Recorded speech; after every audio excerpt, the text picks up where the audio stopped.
versus the book. That was Aaron Rodgers' thing. To your quarterback in the first round. Yeah. It's a luxury pick. We don't have the luxury. We're trying to win right now. I'm in a window right now, and you're going to say, no, we're going to plan this for the future. With a guy who had 4 years, 4 seasons ended by injury. 4.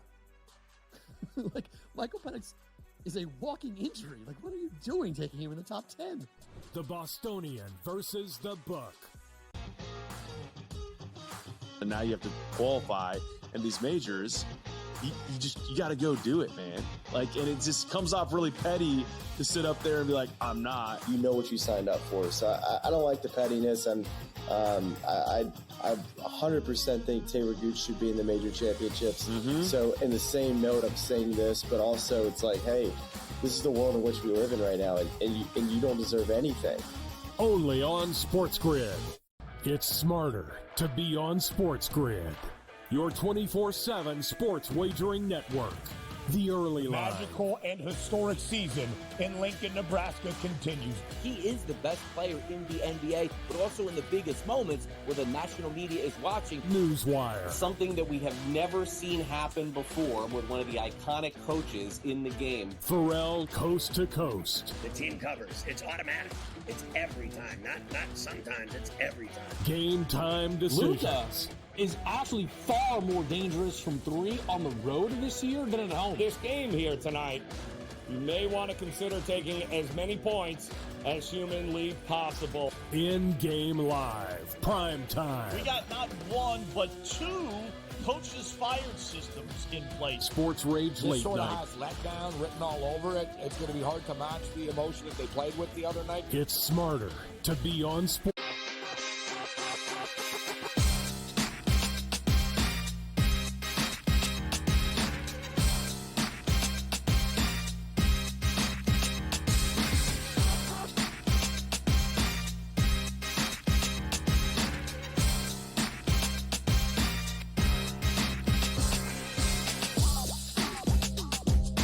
All right, welcome in Game Time Decisions on this Wednesday now, July the 24th. Welcome in. I'm Joe Raineri. Another day, another night on the diamond here as we had quite a few day games in Major League Baseball already. In fact, of the 16 games, 4 of them already had morning starts and are in the books. We had 3 more that kicked off right around lunchtime. And I say kick off purposely because it appears the Denver Broncos and New England Patriots are playing at Coors Field right now as, it just went final. Yeah, that would be actually the Colorado Rockies 20. And it appears the Boston Red Sox have scored 7. So a couple of touchdowns in the game for Denver. That's great. Appreciate that. That was, I don't even know who the hell was pitching at the end of this game for the Red Sox. It was quite embarrassing very quickly. But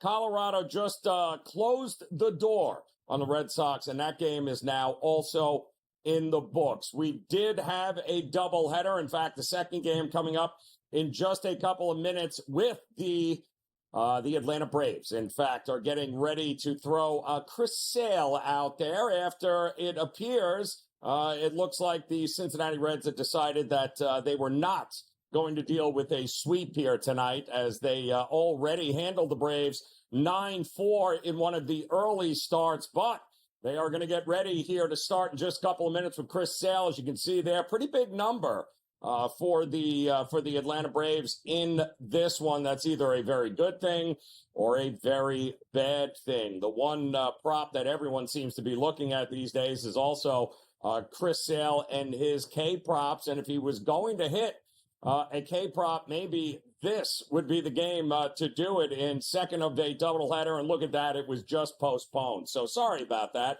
They were lucky that they actually got in one game. To be honest with you, as the weather continues to roll through. So no Braves and Red Sox. That game is scratched. We are going to get to the Baltimore Orioles here, though, as they take on Miami, and that game is coming up in just about 30 minutes or so. That game is going to be in Miami as the Orioles try to continue this push towards the trade deadline and winning some games and maybe even separating themselves from the New York Yankees. And why is that? Well, the Yankees can't win a game again. Outside of a rare display of power a couple of nights ago, they had the New York Mets in their sights last night, and they could only score 2 runs. So what does that mean here tonight? Well, part 2 of the Subway Series, only this time it's going to face Garrett Cole.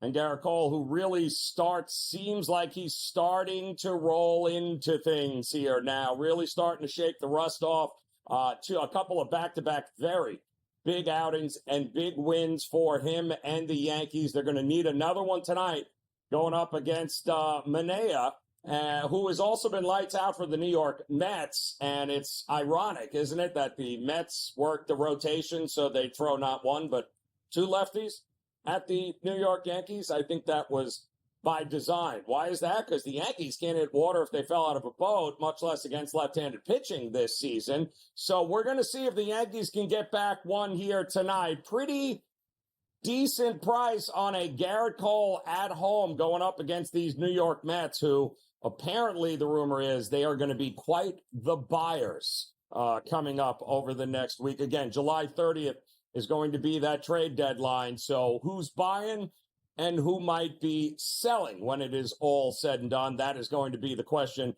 on everyone's mind. In addition to the Yankees and the Mets, of course, we are going to have the Rays, the Tampa Bay Rays, and the Toronto Blue Jays. Now, call me crazy, but I'm pretty sure this Toronto Blue Jays entire roster, including the front office, is probably for sale.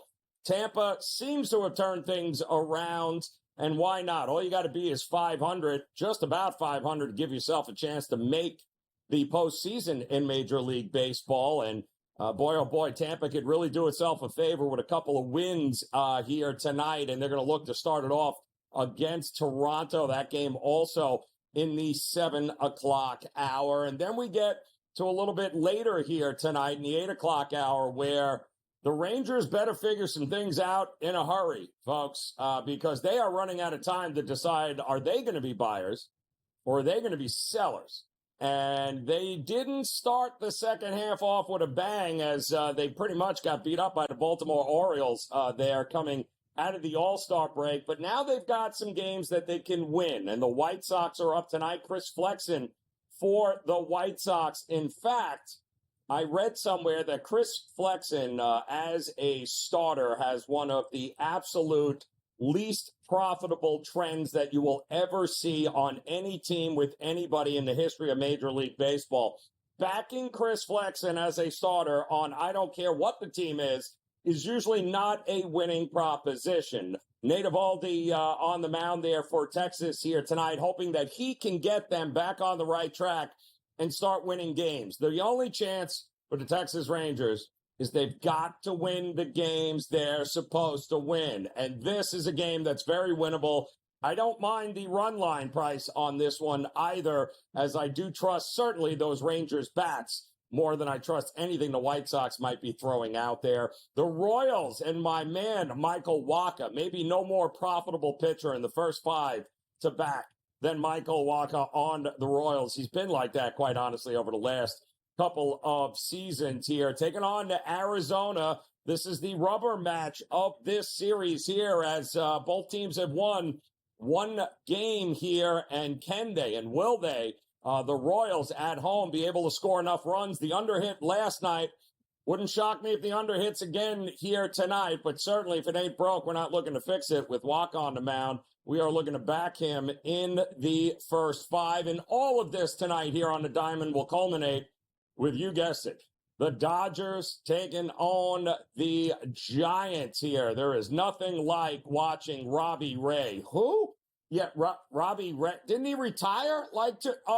He's been hurt. Oh, out of sight, out of mind. Call me crazy. I thought Robbie Ray was no longer in Major League Baseball, but apparently he's going to be on the mound here tonight for the Giants. Finally healthy. It's been a hell of a road for Robbie Ray, but he's on the mound at Chez Ravine, taking on Tyler Glasnow. Welcome back, Tyler, who also had to spend a little time on the IL, but the ace of the staff of the Dodgers is back. He is ready to go here, and unfortunately for Robbie Ray, well, he's going to have to deal with a Dodgers team that has been absolute money when it comes to hitting against left-handed starting pitching. So Robbie Ray, although it's going to be good to see him back out there, this guy was one of the best pitchers in Major League Baseball for a time there, and then he ended up getting hurt, but he is back and ready to go here tonight, and the Dodgers will be the first ones up there. I also neglected to mention,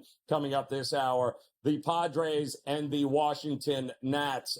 They too will be getting ready to go head to head here, and pretty much a pretty decent price with Mitchell Parker on the mound, who has been much better at home than he has been on the road. And we are going to see this Padres team, who the more and more we read, the more and more we hear, the more and more they could very well also be buyers here. I think this is going to be very interesting. The Nats are now under 500 at home for the season. And the Padres, well, they're 5-1 straight up in their last 6.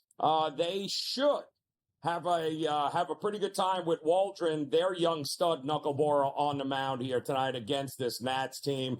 That too is coming up, I believe, in just about 30 minutes. So we got plenty of Major League Baseball. We got plenty of headlines coming up, whether it has to do with the Olympic Games. Remember those? Those are getting ready to kick off. We'll have plenty on basketball. We'll have plenty on golf. But speaking of basketball, the coach, James Young, stepping up next here on Game Time Decisions. Come back and join us.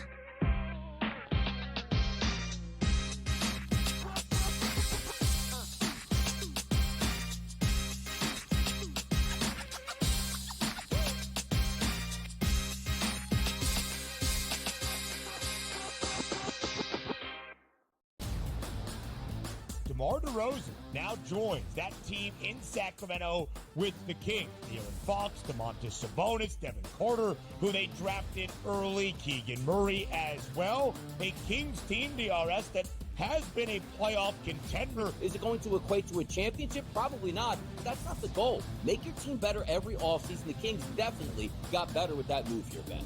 The Early Line, only on SportsGrid. Where are you at in terms of a starting lineup, what you want to see from Team USA? I think he'll get guys involved, and then there's your lockdown defender at the point guard, the point of attack, right? I do like Curry.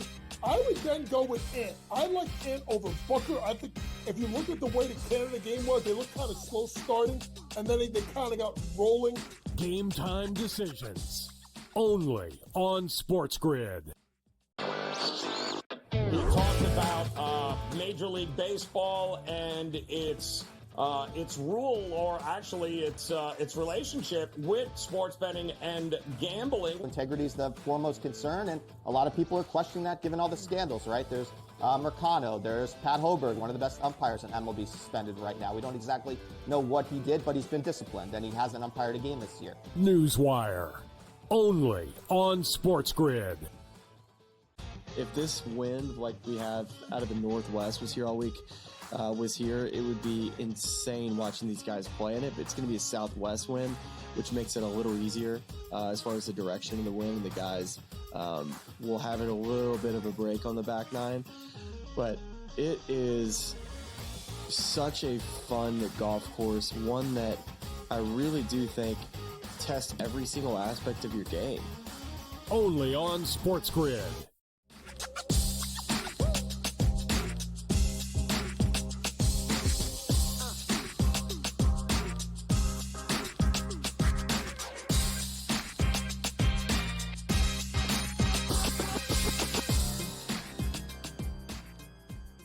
All right, welcome back in Game Time Decisions on this Wednesday. I'm Joe Raineri. Appreciate you stopping by as we are getting ready for, we're getting ready for the Olympics, and certainly we're going to have that on our mind over the next couple of weeks here as our men's basketball team is loaded with NBA talents. We're going to talk about their path along with the path of a few other countries and what can we expect in the way of a possible medal count here across the board, and nobody better to talk hoops with than the coach, James Young in the house here. And, Coach, before we get to the debacle that is this U.S. team, and the more and more I watch this team, the more and more I am deathly afraid that they are going to get bounced out and be embarrassed with a bronze medal, which they shouldn't even go up to the podium and get.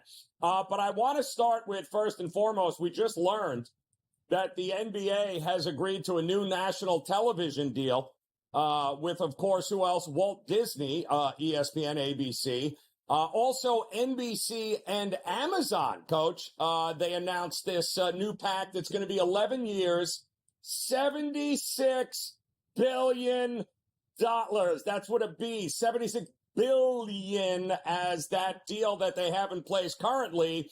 You know, the deal with like TNT. Yeah, no, TNT is getting left out of this new deal, Coach. So once this thing runs out, I would imagine if you think the salaries are big now, what kind of salaries are we looking at on an 11-year, $76 billion media rights deal with the NBA, you think? Cha-ching, cha-ching, cha-ching. Everybody's making a little bit of more bread, and hopefully some of these players can give Coach a couple of dollars. Joe, here's the thing. First things first, TNT's already talked about the fact that I think they just released it last hour. TNT may threaten legal action against the NBA, probably because they may have felt like maybe they were used, or maybe the fact that they matched Amazon. Simply put, this deal puts so much more money in the owners and the players' hands. Folks, this is about national media rights. So you're going to have more national appearances than ever. I think NBC's now going to get a Sunday night game. We know what ESPN has. Amazon's going to get regional games. It's a smart thing. And for me, as a 47-year-old guy, I grew up on I'm pumped up. I've been playing that beat for the last hour, knowing that NBC was going to be a part of it. So shout out to the NBA. It's going to get more, the ability for more people to watch the NBA nationally, right? So these stars may make more money, not just with this deal, Joe, but they may make more money off the floor because more of these superstars are going to be seen on a nightly basis in homes. We got, and the money is just flowing in the association. Get ready. Your boy, Coach Thibs, he's going to be hanging around for a little bit longer there, Coach. A little contract extension here with the Knicks. It feels like the Knicks are just handing out, you get a deal, you get a deal, this one gets a deal, everybody gets a deal. OG Anunoby, Jalen Brunson, now Thibs. You like the direction? As a Knicks fan, stand up. We've been waiting for this since the 90s. Well, let's be honest. It's been a train wreck from Isaiah Thomas to Phil Jackson to Jerome James and Eddie Curry, right? To Dolan stepping in over Donnie Walsh's head and trading for Carmelo and giving up the farm. We've been waiting for stability in this organization since Dave Checkich ran the Knicks in the early 90s. And you finally have it. You get, obviously, the re-signing of Brunson, who gave back $113 million. Folks, that's a lot of bread. Do know he can make a lot of that back on the next contract. He's banking on himself, but he banked on his team. They got the trade from Mikal Bridges. They have to give up way too many first-round picks? Probably, but at the end of the day, if you got to get a guy to go across the East River, you got to pay to get. You look at the draft, right? Getting a guy like Tyler Kolek, who slipped in the second round. I don't know how, but he was one of the best playmakers in the NBA Summer League. You look at Hunt Porty, what he's done, right? Dadier is going to need a little bit of time. But then you look at the fact that there's one other move that is not being talked about enough. And shout out to my buddy Ian Begley from SNY who reported it. Mark Bryant was just hired as an assistant coach. Mark Bryant is a big man coach. Folks, the last two stops he's been at, okay, 19 to 23, Phoenix. He was DeAndre Ayton's big man coach. Kind of unlocked his offensive game. And last year, he was with Monty Williams. So who did he turn into a double-double machine? That's right, Jalen Duren. So now the Knicks have turned around and they lost Johnny Bryant, obviously going to Cleveland. But getting Maurice Cheeks, a point guard, a guy that knows the game, has been around the block a long time, to be next to Tibbs, and now getting Mark Bryant as a big man coach, the Knicks continue to invest in this team. This is an exciting part of New York basketball. And like I said, the most exciting basketball as a Knicks fan in a quarter century. It's amazing, too. Isn't it amazing what happens with the Knicks, Coach, when we don't mention that one word? You don't say that one word, and it's amazing how things work out. That one word, of course, is Dolan. It's amazing when that doesn't roll off the tongue, when you have absolutely nothing to do with the ownership group of the New York Knicks. It's amazing how great things can work out. And by the way, the Pacers also signed Andrew Nembhard. I love this deal for them too, Coach. 3 years, $59 million contract extension. As much as the Knicks and the Celtics have been getting all the hype, you gotta love the direction this Indiana Pacers team is going as well. No. Yeah, I do like the direction of the Pacers' stability. Let's be honest, folks. How about former Knick? Rick Carlisle, one of the best coaches in the NBA this generation, doesn't get the respect that he should. Listen, at the end of the day, Nembhard had a great postseason. They got to play better defense. What kind of leads me to an interesting thing about the Pacers. Isn't it crazy that Tyrese Halliburton, this guy that was the prodigal son, all of a sudden, they get Derek White off the couch, and Derek White's son took his minutes. Folks, Indiana is dynamic offensively, but they will not be able to get to the finals or make a run until they play on the other side of the floor, and that's their defense. And they won't be able to do it if they don't retain Turner either. You heard it here first. Coach James Young, outstanding as always, my man. Enjoy Game Time Decisions returns here on the Grid.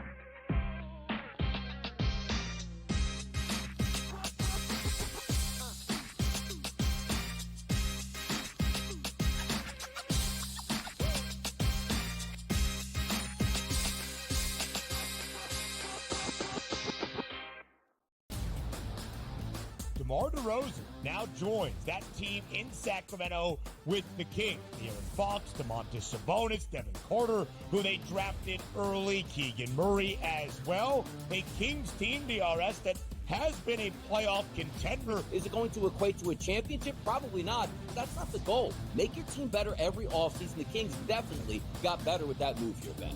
The early line. Only on SportsGrid. Where are you at in terms of a starting lineup? What you want to see from Team USA? I think he'll get guys involved, and then there's your lockdown defender at the point guard, the point of attack, right? I do like Curry. I would then go with Ant. I like Ant over Booker. I think if you look at the way the Canada game was, they looked kind of slow starting, and then they kind of got rolling. Game Time Decisions. Only on SportsGrid. We talked about Major League Baseball and its rule, or actually its relationship with sports betting and gambling. Integrity is the foremost concern, and a lot of people are questioning that given all the scandals, right? There's Mercano, there's Pat Hoberg, one of the best umpires in MLB, suspended right now. We don't exactly know what he did, but he's been disciplined, and he hasn't umpired a game this year. Newswire. Only on SportsGrid. If this wind like we have out of the Northwest was here all week, it would be insane watching these guys play in it. But it's going to be a southwest wind, which makes it a little easier as far as the direction of the wind. The guys will have it a little bit of a break on the back nine. But it is such a fun golf course, one that I really do think tests every single aspect of your game. Only on SportsGrid.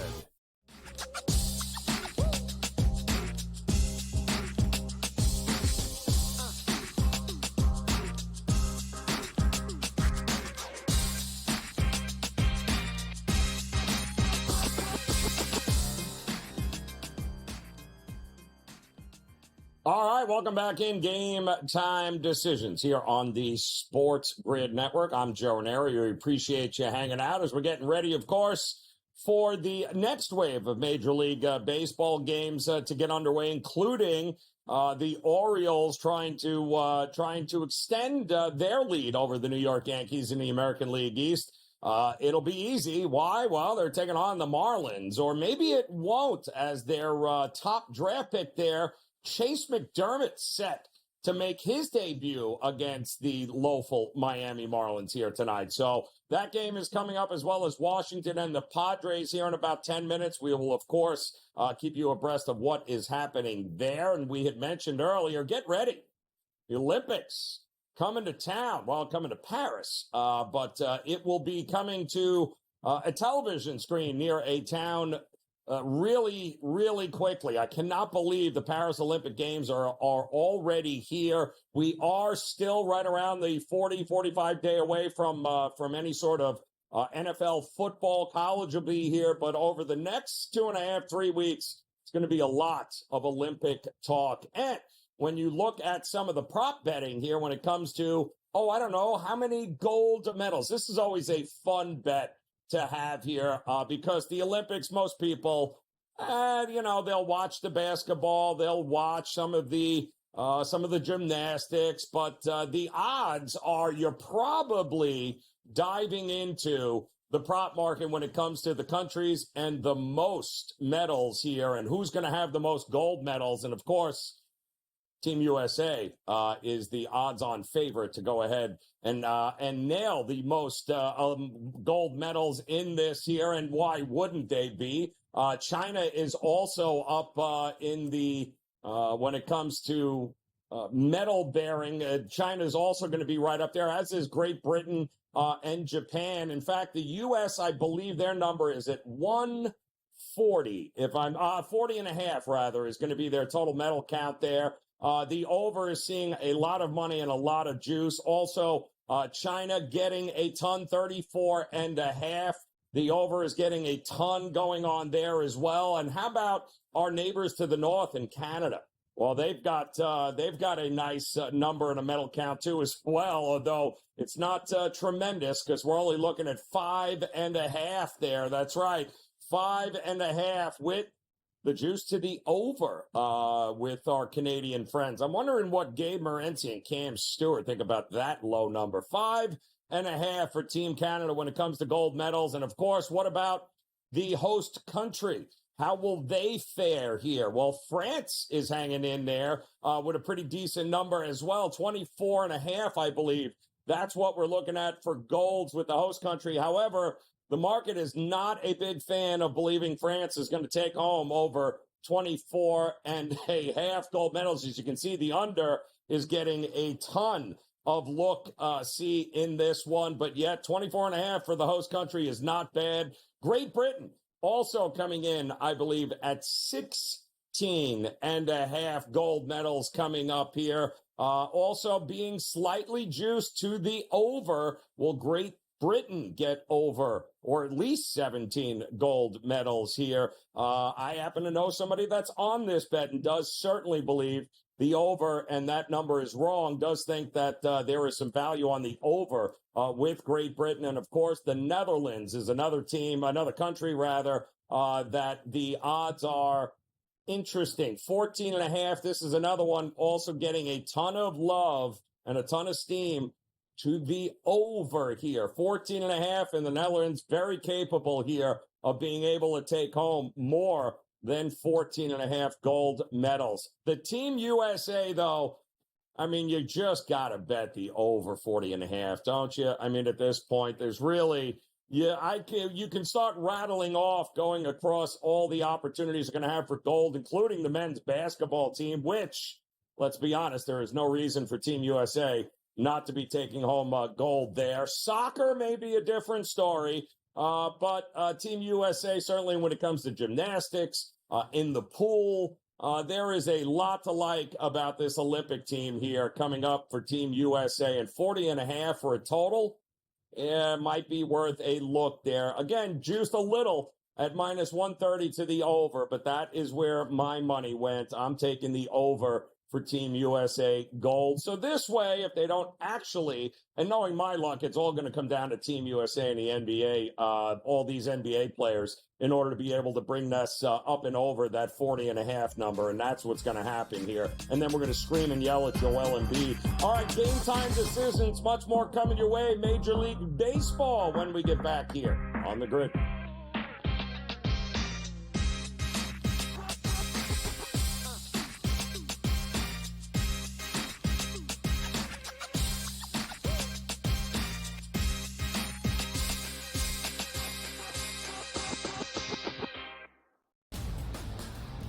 DeMar DeRozan now joins that team in Sacramento with the Kings. De'Aaron Fox, Domantas Sabonis, Devin Carter, who they drafted early, Keegan Murray as well. A Kings team, DRS, that has been a playoff contender. Is it going to equate to a championship? Probably not. That's not the goal. Make your team better every offseason. The Kings definitely got better with that move here, Ben.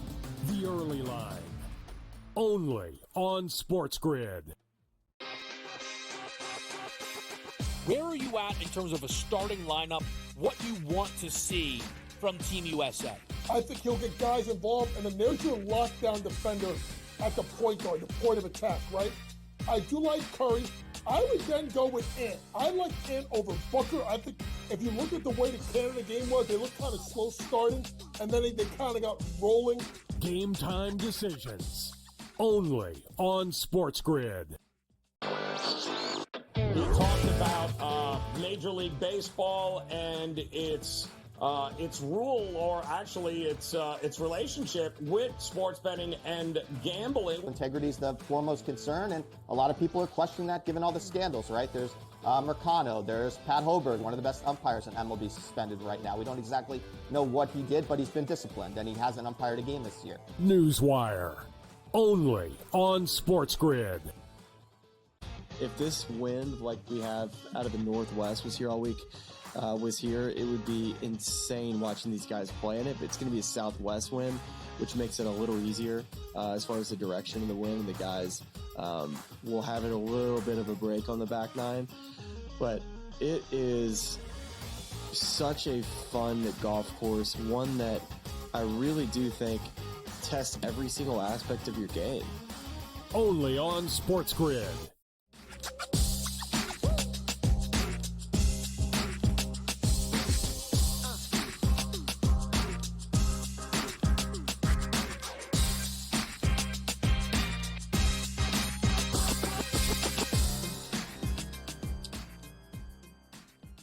All right, welcome back in Game Time Decisions here on the Sports Grid Network as we're getting ready here. Again, we told you a lot of Major League Baseball early today. We did have a couple of afternoon games that just finished up now with a shocker that the Seattle Mariners lost again to the Angels by scoring only one run. 2-1, looks like the Angels handled business there, get it done, and Seattle is just not a very good team. But I don't have to tell Mark Zinno that. He knows all too well how terrible this team is. But not a terrible team there, Mark Zinno, is these Baltimore Orioles, who are going to try to increase their lead here in the American League East, coming up against, of all teams, the Marlins. And they got a pretty highly touted rookie coming up here. And I think this is going to be extremely interesting here with this kid McDermott. I mean, a lot of hype around here with him. Are you buying the McDermott hype? Not so much as I'm buying the fading of Edward. Don't call me Eduardo. What's his last name for? I just totally forgot it. Cabrera. Thank you. Cabrera. Yeah, he's got a 7.36 ERA. I mean, he's been banged around in every start this year. Like, the Orioles only scored they scored 3 runs in the first 3 innings last night, right? And then didn't score again the rest of the game. I'm not sure you keep this lineup down back-to-back nights. I know Jorge Mateo is going to be out. He's day-to-day.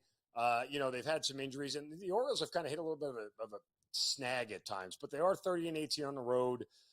Famous question in sports betting. They're not going to lose 2 in a row, are they? To the Marlins? Yeah, maybe they could. But, with McDermott on the mound here, you get a depressed number on the Orioles. I grabbed the first 5 money line earlier this morning at minus 135 for the Orioles. I'll keep the tie in my back pocket. If McDermott is as good as advertised, he should be able to neutralize most of the Miami bats. But really, this is all about the Baltimore Orioles getting to Cabrera early and often. If they don't do that, guess what? Marlins bullpen isn't terrible. It's not great, but it's certainly not terrible. They can survive and get some outs. So if they're not hitting early, I don't think they're hitting late either. I didn't even look at what, because I'm thinking he's not going to last 3 innings. I mean, I don't know what his outs prop is, but I would imagine there's no way we're going to see Cabrera in by the 5th. The bullpen is probably going to be in the play, so I would imagine something like that's going to be in play. Cabrera hasn't lasted 5 innings in the start since May, so he keeps getting a start at the 5th day, but he's just not good enough to pitch that long. No way. Yeah, he's got to go. See you later. Back in the O's in this one and under in his outs prop. What about the Guardians here and the Tigers? That game also coming up here. The Guardians bats, I think they forgot them after the All-Star break here, but hopefully they're going to get back going here. And they're going to have to go up against a pretty tough cat here in Jack Flaherty in order to get that offense rolling. What do you like in this one? Joe, this is a contrarian play if there ever was one, and I'm just trying to see where the total is right now for the game because I know it's low, but when we look at Tanner Bybee, who starts for the Guardians, one, they're 15-5 with him on the bump this year. Two, right, they average 5.5 runs per start for him. And it's not exactly like Jack Flaherty has been extremely lights out as of late all over the place, right? Like he's been getting hit a little bit here and there. I know he's kind of auditioning for a new job at some point in time. With this total down to 7, I kind of like the over. I mean, could it very well, but I kind of like the over for the game here. Call me crazy, but I think they get over 7 runs with both of these starters on it because Bybee isn't exactly mowing them down either. He's been okay, but he's got like a 3.6 ERA. It's not terrible, but it's certainly not great. Yep. So I think both of these pitchers can be had a little bit. It's amazing, too. Tigers have won 11 of their last 15. They have won. They haven't lost 2 in a row since before that over the last, we're talking almost a month ago here now.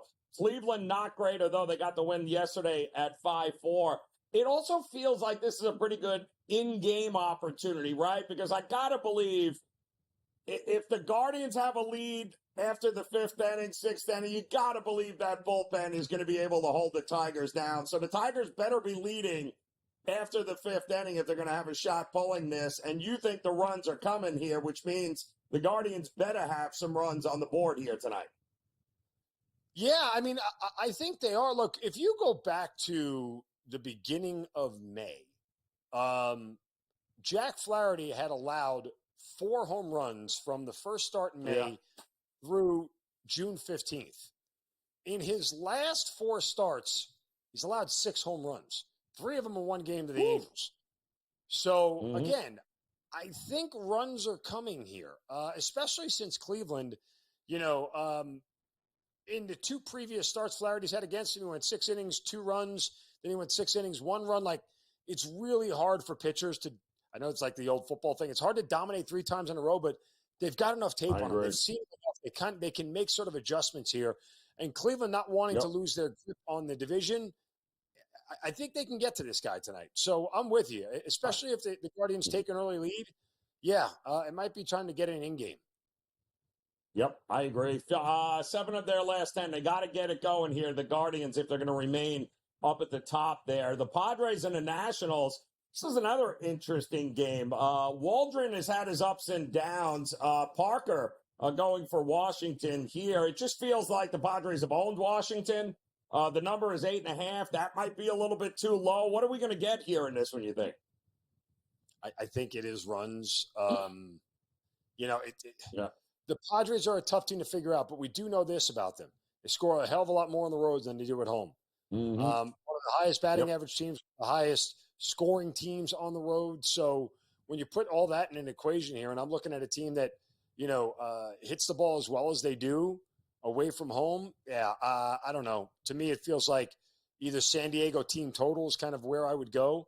Again, a 274 batting average on the your highest in Major League Baseball, one of the lowest strikeout rates. Top 10 in OPS and WRC plus. So maybe just go that way against the Nationals bullpen that still is mediocre, right? Not great, but mediocre when it comes to where they are. So you get a full 9 at bats for them to get to 5 runs. That's the way I'd go. Yeah, I love Waldron. I really do. It's unfortunately he's lost his last 4 starts, but his last one was his best start. I think it was 1 run in 6 innings. Not a big fan of Mitchell Parker, but I think if Waldron keeps the ball in the ballpark here, and there's no reason to think Washington is going to hit for power because they barely hit water if they fell out of a boat. I think there's an opportunity here. I do like that K prop too, up and over 3.5. My question is though, what are the Padres doing here? Are we Is this a buyer? Is this a team that is going to make some moves here over the next week to try and make a run here at the postseason? You have to think so. I mean, you're 3 games over 500, and from a wild card standpoint, you're a half game out of the third wild card. Crazy. There's no way they're selling. They might stand pat, but there's no way they're selling. I mean, look, in reality, I don't think the Cubs are for real. I don't think the Giants are for real.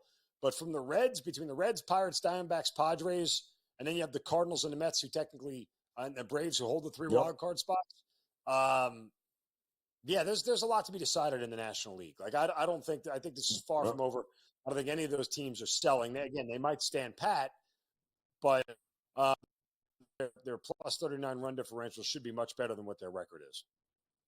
I agree, but it just took forever for Tatis and Machado to finally start hitting the ball, but it's amazing what this team has. And that kid Merrill, the rookie, has been just absolutely lights out. They could be very, very dangerous down the stretch here. So I do think this next week is going to be very important before the trade deadline for teams like the Padres, Zin, and also that other team in New York known as the Mets here. I am not 100% convinced the Mets are not going to be sellers, but I do think tonight's game and the next week is going to be pretty telling about what the Mets and their direction is going to be. We'll talk about that game coming up against the Yankees here tonight and what lies ahead for the Mets when Game Time Decisions continues.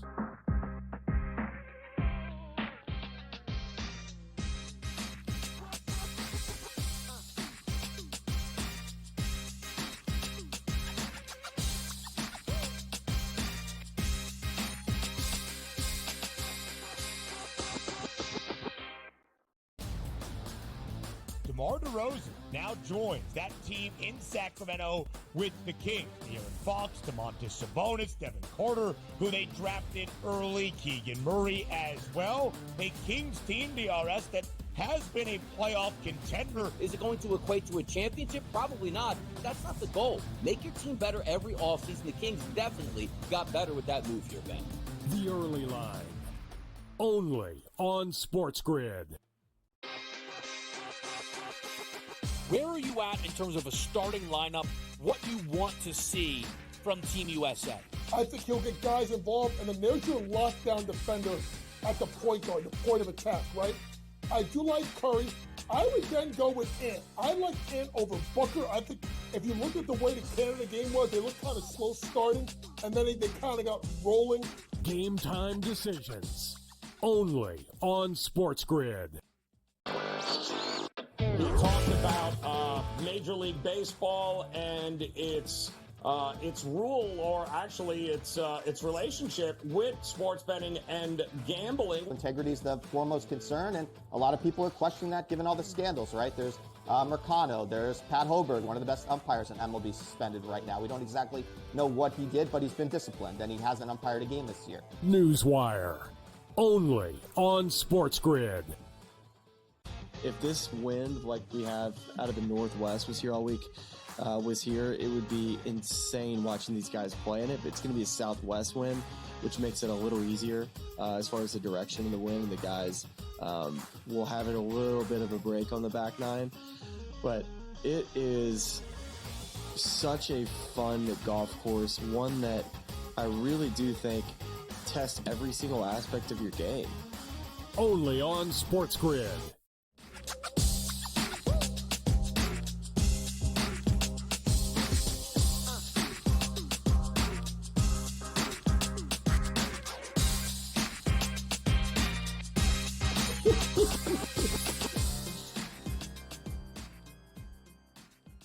All right, welcome back in Game Time Decisions here on the SportsGrid Network. Joe Raineri alongside Mark Zinno here, underway in Miami. Marlins and the Orioles, no score heading to the bottom of the first in that one. Also, we just talked about that game here between the Nats and Detroit. That, too, just getting underway right now. Mitchell Parker taking on Waldron in that one. We'll keep you posted. But, of course, we mentioned in the New York Mets, and we said that the Padres, I think the next couple of games, this weekend series, going to be very telling as to what happens before July 30th.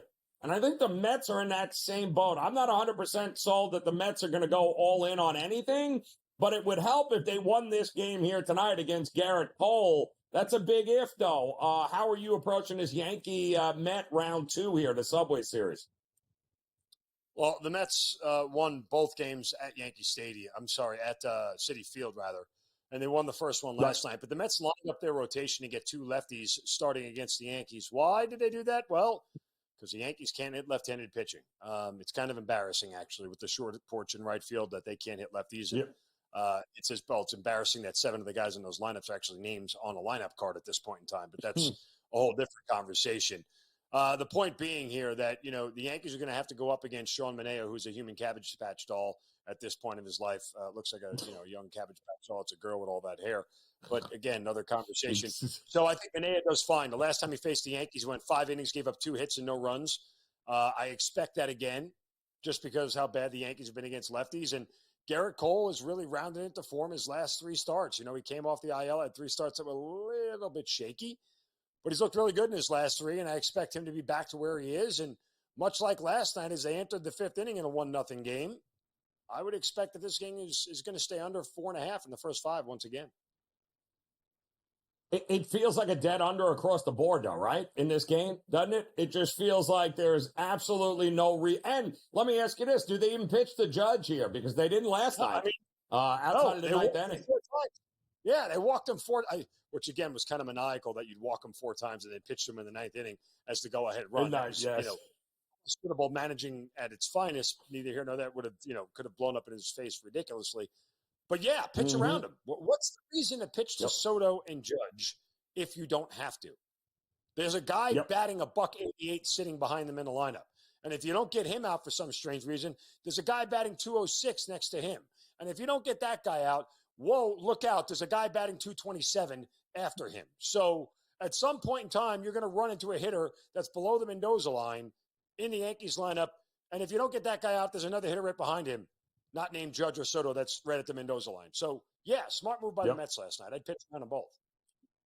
Yeah, and by the way, his career, he hit 462 against Manaea here. I think he's got 13 career at-bats at Judge. So I'm guessing his total base prop at maybe over 1.5 is not a bad look either. Because if he does happen to miss it, we know what he's going to do with it in this one here. All right, I got to ask you, too, because coming up here tonight, I didn't even know this guy was still available. I thought he retired, Robbie Ray.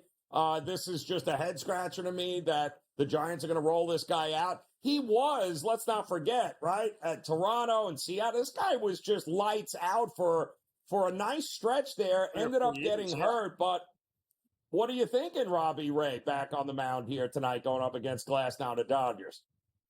Joe, it took me a while to figure out that Robbie Ray was still in the major leagues, and I was still wondering what team he was pitching for this morning. Yeah. He has not pitched since March 31st, which was the opener of the season, a game in which he took the loss, got tagged for 3 runs in 3 innings in relief. And, yeah, he's been off. Has been out of the game since, and somehow he ended up on the Giants from the Mariners. But I think I'm backing Glasnow here as well to return to form after the All-Star break. He's holding opposing hitters to a 190 batting average at home this season. He's also getting more than 5 runs of support per start. Dodgers bats going up against Robbie Ray as a pitcher. I told you, beginning of the year, I don't expect Ray to be in there long. The Giants are the king of bullpen games. They have the 6th highest bullpen ERA. So even if Ray only goes 2 or 3, the Dodgers lineup should, get at least one crack through the lineup against somebody in that bullpen. The Dodgers have dominated the Giants so far this year, winning 8 of the 11 matchups. As long as Glasnow is his typical self here against a Giants lineup that's bottom 10 on the road in batting average, OPS, and WRC+, I think the Dodgers get a lead here and are leading by at least 1 through the first 5 innings. So it's going Glasnow versus Robbie Ray, and back in the Dodgers here to offense to score at least more than one more than the Giants did. All right, I have a feeling I know where you're going in this game, but I just found the number, and it's borderline hilarious. So Chris Flexen has gone to the mound 18 times for the White Sox over the last couple of seasons. 18. They have won 2 of the 18 games. They're 2-16 in games he starts. Should we go to the alternate market and just lay 2.5 runs with Valdi and the Texas Rangers? I mean, 2-16 is not a good number. It's not. But here's the problem with Texas, Joe. Like they're back to not scoring again. You see the game. Let's see. The Rangers scored 4 runs and 3 runs in the first 2 games of this series. They've won each game by a run. So, no, I can't. At this price, this game is unbettable other than live. Right? Hope the White Sox get a 1-0 lead early and the number comes down, and then you can get Texas at a reasonable number. But, this is just not a situation I trust. And, by the way, although it's a small sample size, if you look at the White Sox lineup tonight against Eovaldi, there's not a single guy batting below 300 against him. So, run away, stay away here. I know the Rangers guys have hit flexing pretty hard. That's not hard to figure out. Everybody hits flexing pretty hard. But still, I'm not trusting the Rangers offense at all right now. I'm shocked it's only 8 the total too, which is interesting in this one here. Because to your point, all the more reason to run away. All the more reason to run away. Yep.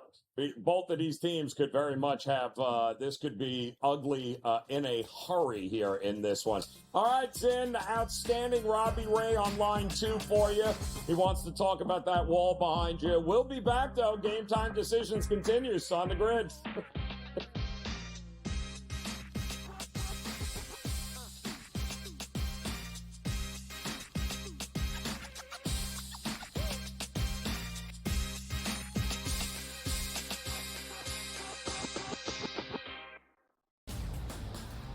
DeMar DeRozan now joins that team in Sacramento with the Kings. De'Aaron Fox, Domantas Sabonis, Devin Carter, who they drafted early, Keegan Murray as well. A Kings team, DRS, that has been a playoff contender. Is it going to equate to a championship? Probably not. That's not the goal. Make your team better every offseason. The Kings definitely got better with that move here, Ben.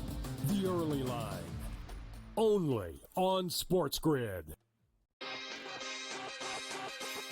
Where are you at in terms of a starting lineup, what you want to see from Team USA?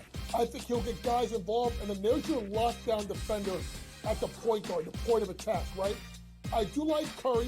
I would then go with Ant. I like Ant over Booker. I think if you look at the way the Canada game was, they looked kind of slow starting, and then they kind of got rolling. Game Time Decisions. Only on SportsGrid. He talked about Major League Baseball and its rule, or actually its relationship with sports betting and gambling. Integrity is the foremost concern, and a lot of people are questioning that given all the scandals, right? There's Mercano, there's Pat Hoberg, one of the best umpires in MLB, suspended right now. We don't exactly know what he did, but he's been disciplined, and he hasn't umpired a game this year. Newswire. Only on SportsGrid. If this wind, like we have out of the Northwest, was here all week, it would be insane watching these guys play in it. But it's going to be a southwest wind, which makes it a little easier as far as the direction of the wind. The guys will have it a little bit of a break on the back nine. But it is such a fun golf course, one that I really do think tests every single aspect of your game. Only on SportsGrid.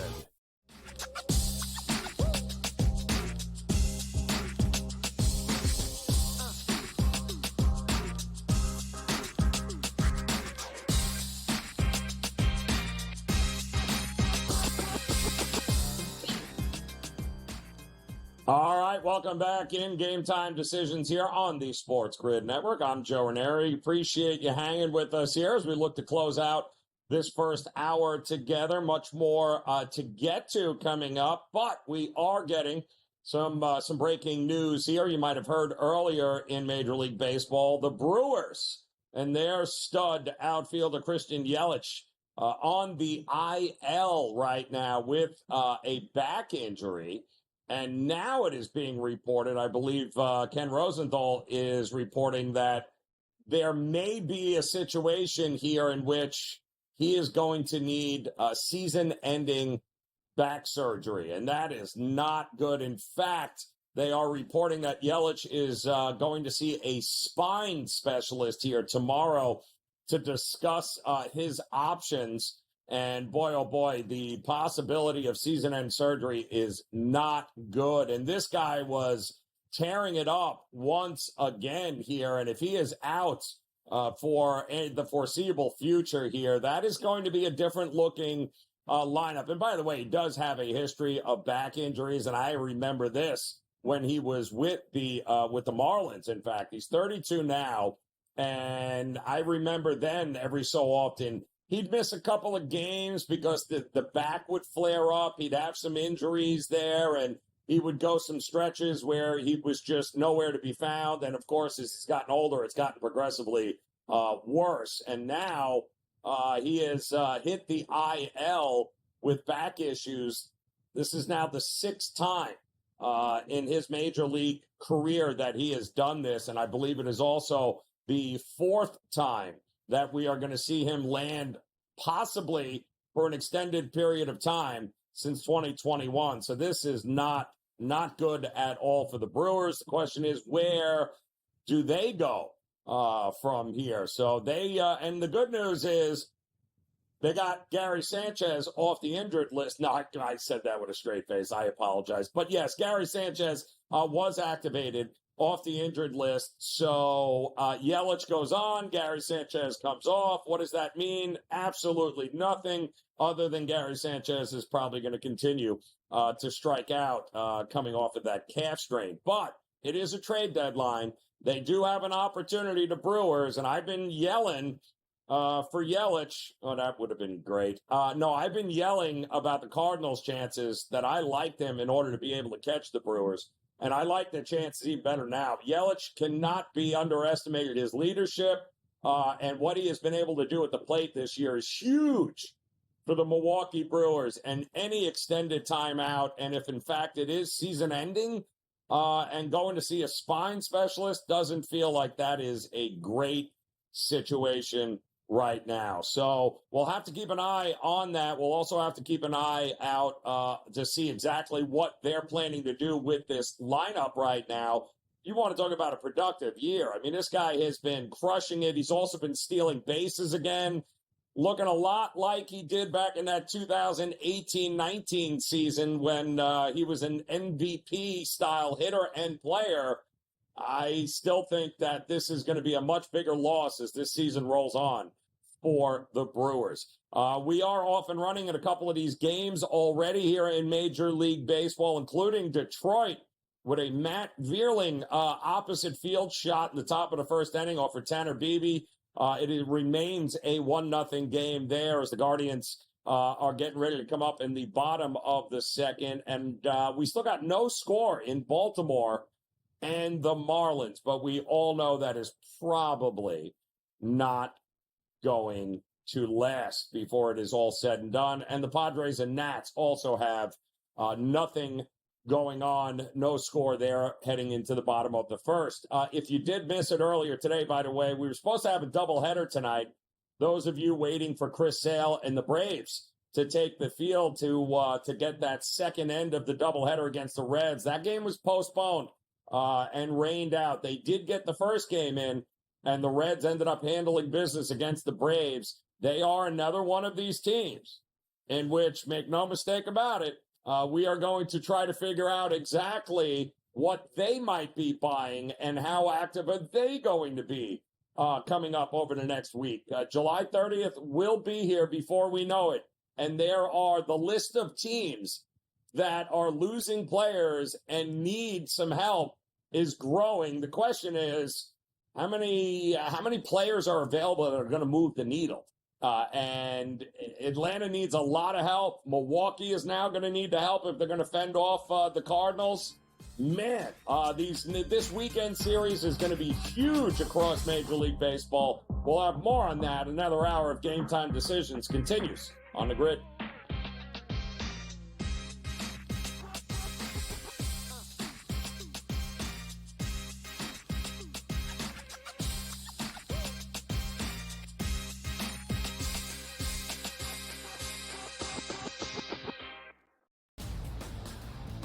DeMar DeRozan now joins that team in Sacramento with the Kings. De'Aaron Fox, Domantas Sabonis, Devin Carter, who they drafted early, Keegan Murray as well. A Kings team, DRS, that has been a playoff contender. Is it going to equate to a championship? Probably not. That's not the goal. Make your team better every offseason. The Kings definitely got better with that move here, Ben.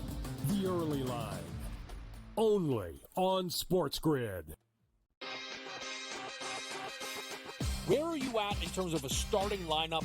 What you want to see from Team USA? I think he'll get guys involved, and then there's your lockdown defender at the point guard, the point of attack, right? I do like Curry. I would then go with Ant. I like Ant over Booker. I think if you look at the way the Canada game was, they looked kind of slow starting, and then they kind of got rolling. Game Time Decisions. Only on SportsGrid. We talked about Major League Baseball and its rule, or actually its relationship with sports betting and gambling. Integrity is the foremost concern, and a lot of people are questioning that given all the scandals, right? There's Mercano, there's Pat Hoberg, one of the best umpires in MLB, suspended right now. We don't exactly know what he did, but he's been disciplined, and he hasn't umpired a game this year. Newswire.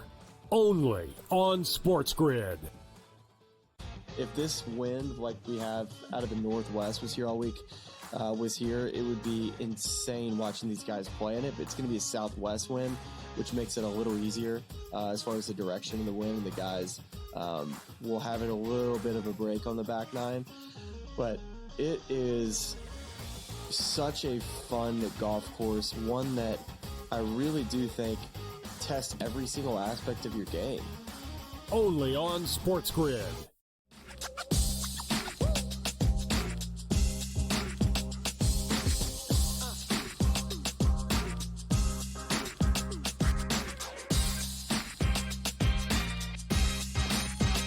Yeah.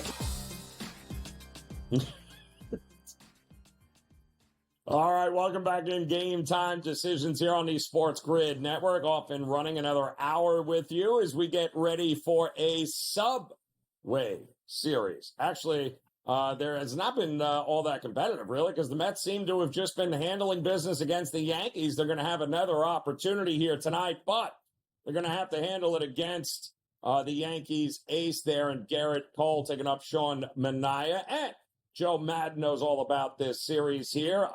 Without a doubt, she is going to be looking at backing, well, I don't know, maybe full game, maybe half a game here. Joe Madden, we've got Yankees and we've got Mets. We've got Cole, we've got Manaea. Yankees blow, but I don't think the Mets are that great. So what are we going to do in this game?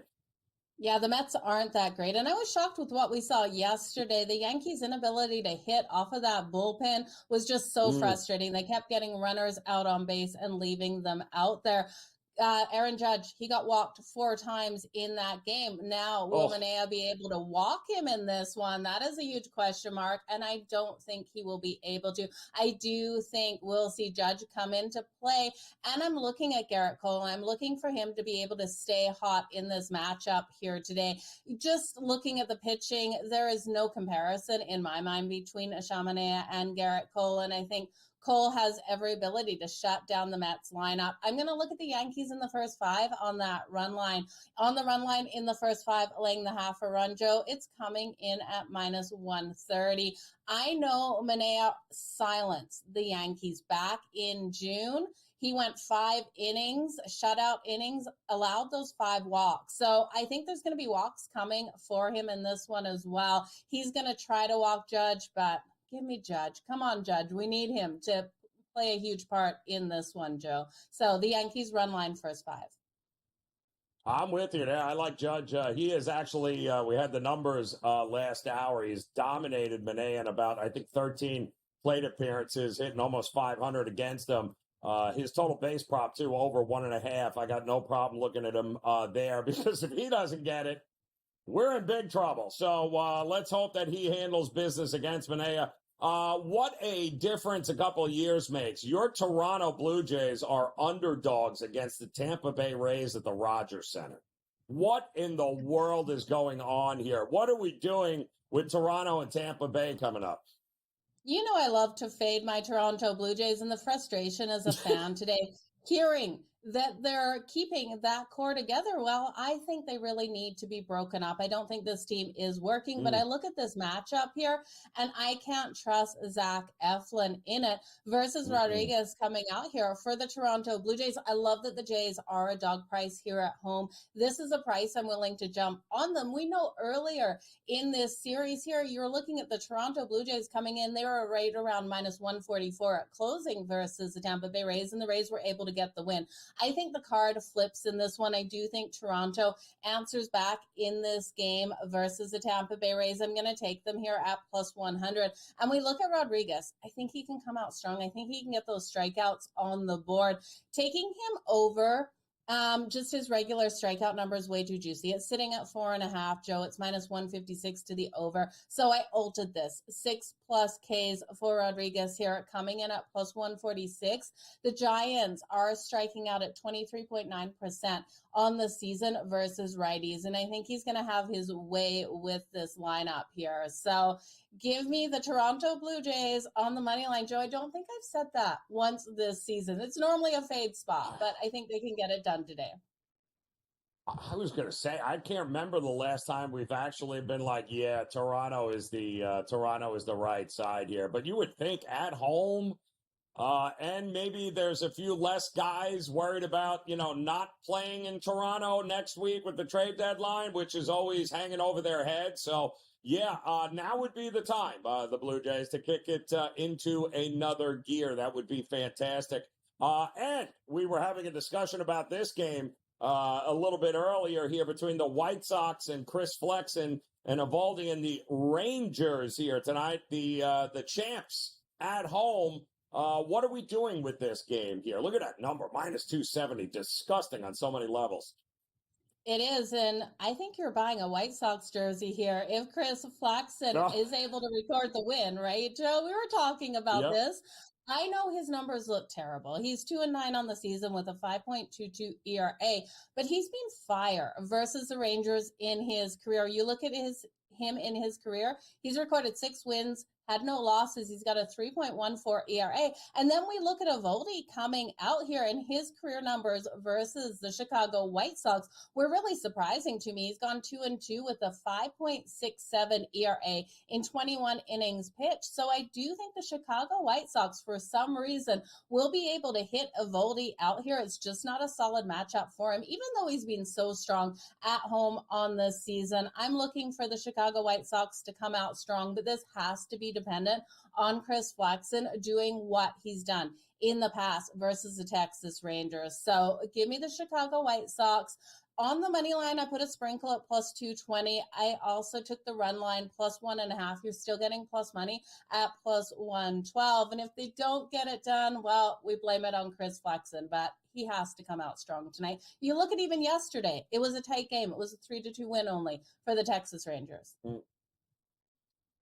Just throw it out there one more time. 18 starts for the White Sox. Good old Chris Flexen. That's 2-16. 2 wins, 16 losses, and his starts. That would mean I would believe a $100 bettor will have lost about $1,200 backing him, not me. I'm taking the alt line plus 2.5, and I'm going to buy a jersey if the White Sox actually end up winning this game against the Rangers here tonight. We do have another game sandwich in between there. I believe Diamondbacks in the rubber match against the Royals. Waka on the mound going up against Nelson. And to his credit, Nelson looked terrible back in May and June, but they have looked really good with him on a mound in July here. This is at Kauffman Stadium. What are you going to do in this one here, Joe? Yeah, we've seen the D-backs get the win with the last 3 starts here of Nelson, but I do think the Kansas City Royals at home have been playing phenomenally strong, and I like their overall home record, especially with Waka coming out. 7-6 on the season with a 3.55 ERA. I'm looking for this offense to really come alive in this one, and we also look at Waka in his last 5 starts. He's been incredibly strong, 3-1 with a 1.91 1 ERA. So I do think also when we look at Nelson and what he's done versus the Kansas City Royals in his career, you've got to take that into account. He's had those struggles out there. He's gone 0-1 with an ERA over 7 in that one start. So can he bounce back from that? Probably. I don't think he gets lit up as much as he did the last time versus the Kansas City Royals, but I do think he allows some runs to come in by them. And once it turns over to the bullpen, I'm looking for the Kansas City Royals to continue to get those runs. I lean for this one to go to the over as well, Joe. I'm expecting this to be a 6-5 style game out there, and you can get the over 9 coming in at -110. We only got the 8 runs yesterday, but I have the faith that we're going to get some more runs in this one tonight. Yeah, and there were a ton of runners left on base in that one, too. So I'm with you here. I think there's an opportunity for runs to score and score often in this game here tonight. So I am with you. And I thought the number was a little light, too, at what, 8.5?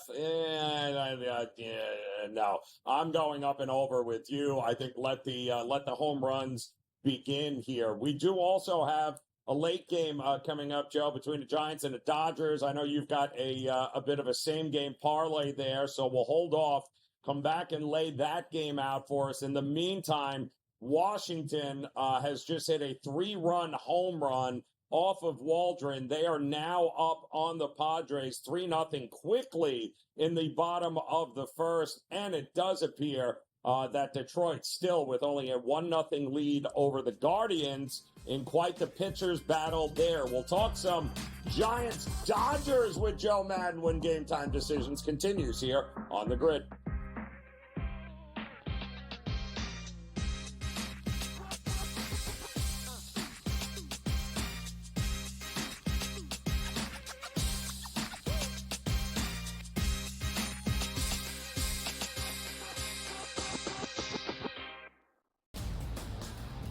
DeMar DeRozan now joins that team in Sacramento with the Kings. Aaron Fox, Domantas Sabonis, Devin Carter, who they drafted early, Keegan Murray as well. A Kings team, DRS, that has been a playoff contender. Is it going to equate to a championship? Probably not. That's not the goal. Make your team better every offseason. The Kings definitely got better with that move here, Ben.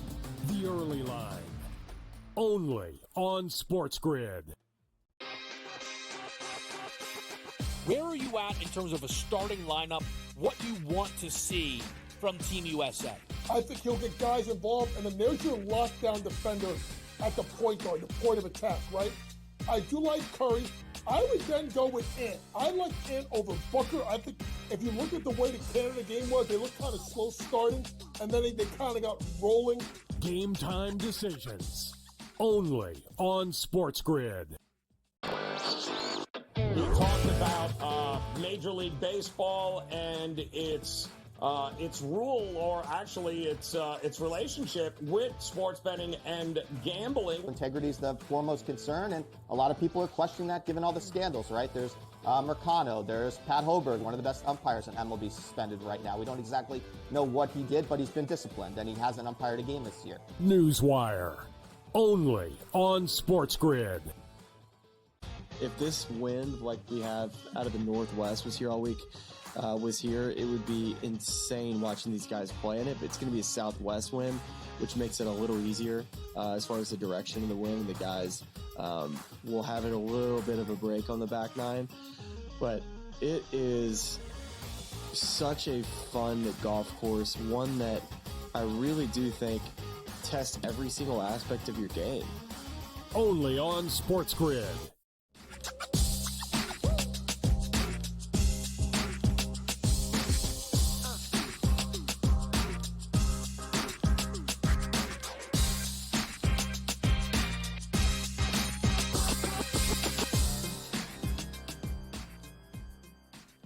All right, welcome back in. Game Time Decisions here on the SportsGrid Network. Joe Raineri alongside Joe Madden as the Yankees and the Mets off and running right now, top of the first. Garrett Cole on the mound.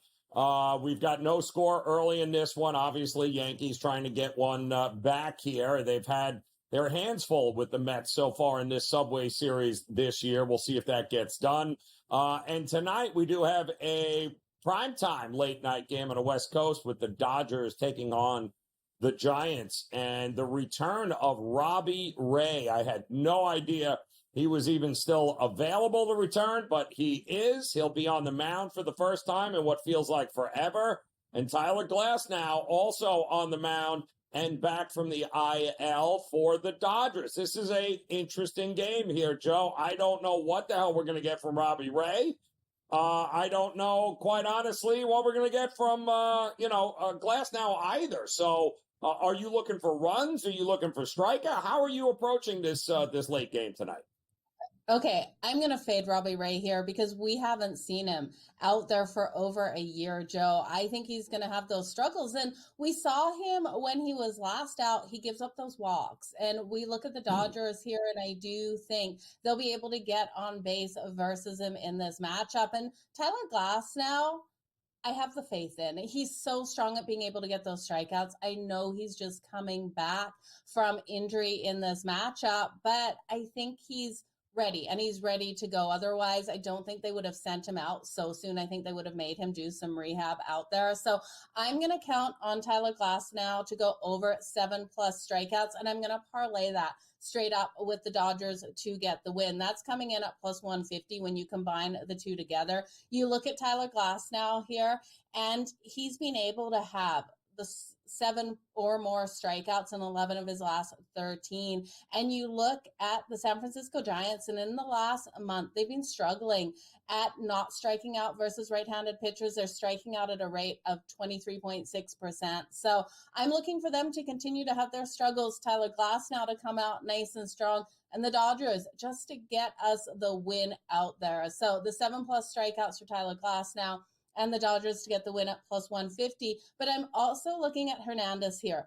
For him to be able to get on the board tonight, I think he can go nice and deep against Robbie Ray in this one. You can look at Hernandez for the home run. That's coming in at +310, or just the RBI at +120. We know he won the home run derby. He's had 2 home runs in the last week, and he's just on fire right now. I can't fade him. It's going to be nice weather there in LA tonight, so let's look for that ball to fly by Hernandez. So nice little same game parlay opportunity here with the Dodgers and the Giants. You think, is it still the Dodgers division and National League? Are they still the team to beat in your mind? Because I don't know. I'm a little head scratching. I mean, Kershaw, I think, is supposed to show up also at some point this week and finally get back there. They can use it, but have you been impressed with the Dodgers this year outside of Ohtani? I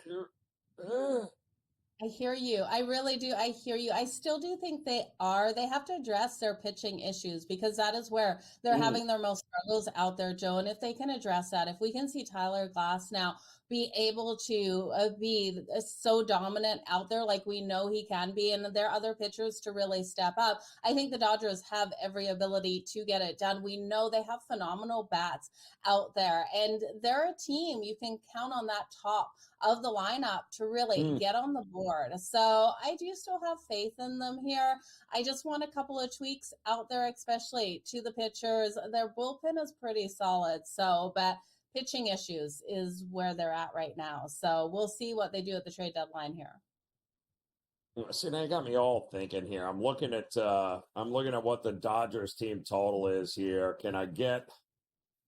It's like plus money. They could legit get 6 runs off of Robbie Ray in the first 2 innings. I mean, that is legit what can happen here. It's hovering around 7.5, 8.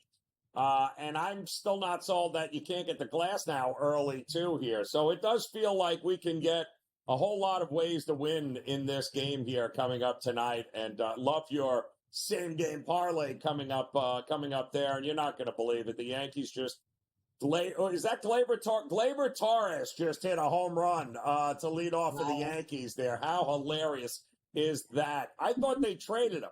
But apparently not. So now he's hitting home runs, so they won't have to trade him here. So let me ask you about on the other side. If the Dodgers are still the team in the National League, who's the team in the American League? Is it much harder in the American League, or is it clear-cut Baltimore for you? I don't know if it is clear-cut Baltimore here. It's a I'm with hard you. division, right? You've got the Yankees and the Baltimore Orioles, and I really look between those two. I know the Baltimore Orioles have been playing better ball as of late. The Yankees really need to get things going. They're the opposite of what we're seeing out of the Dodgers. I think they have strong enough pitching to be able to get things done. But then you look at the playmakers, and if Aaron Judge and Soto aren't firing, this team is struggling to get those runs on the board. So they need another bat there. What will they do by the trade deadline? I know I wanted to see Vladdy go there because I really did think Vladdy in this lineup with the Yankees would have been phenomenally strong, adding him to it. So we'll see what they do. But otherwise, I do think if they don't pick up someone, then it has to be the Baltimore Orioles for me. You can get them right now at plus 310, Joe.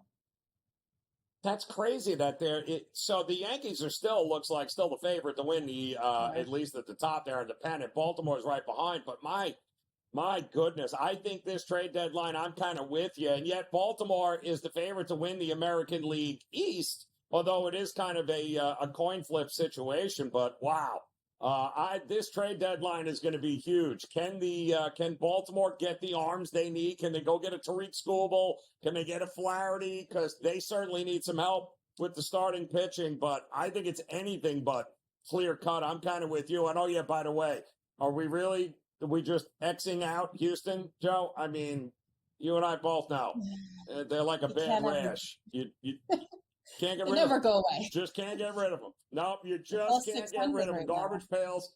Exactly. That's my point. Unbelievable. All right, Joe, we're off and running. Enjoy the games here tonight. We appreciate you stopping by. Game Time Decisions continues here on the Grid.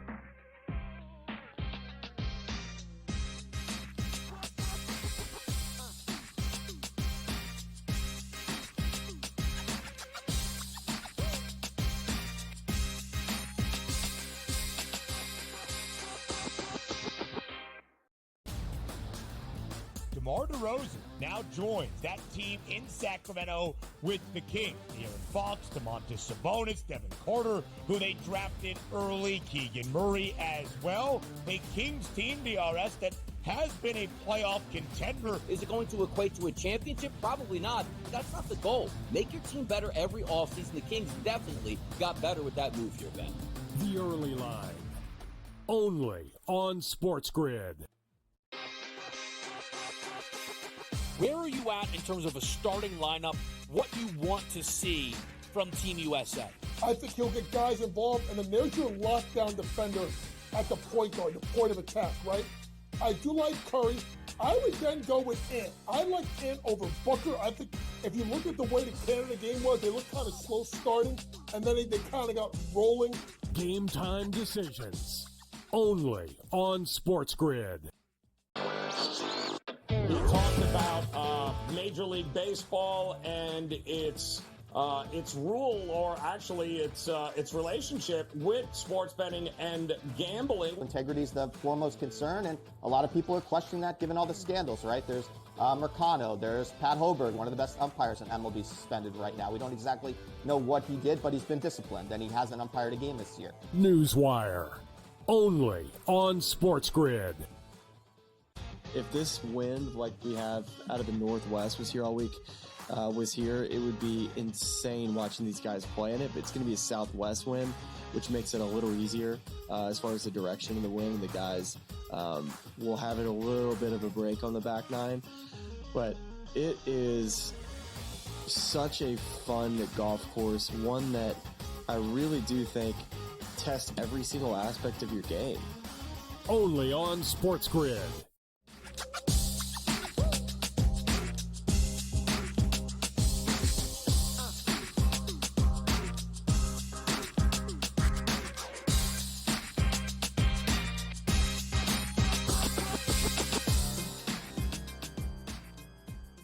All right, welcome back in here. Game Time Decisions on the SportsGrid Network. I'm Joe Raineri. Appreciate you stopping by as we're keeping our eye on a number of these Major League Baseball games that are all underway. We do have a couple coming up at the top of the hour. Our focus will certainly look to Arizona and Kansas City, and then, of course, the nightcap Dodgers and Giants. But in the meantime, interesting here at Yankee Stadium, the Yankees led off bottom of the first. Gleyber Torres hit a solo shot, 1-0 there.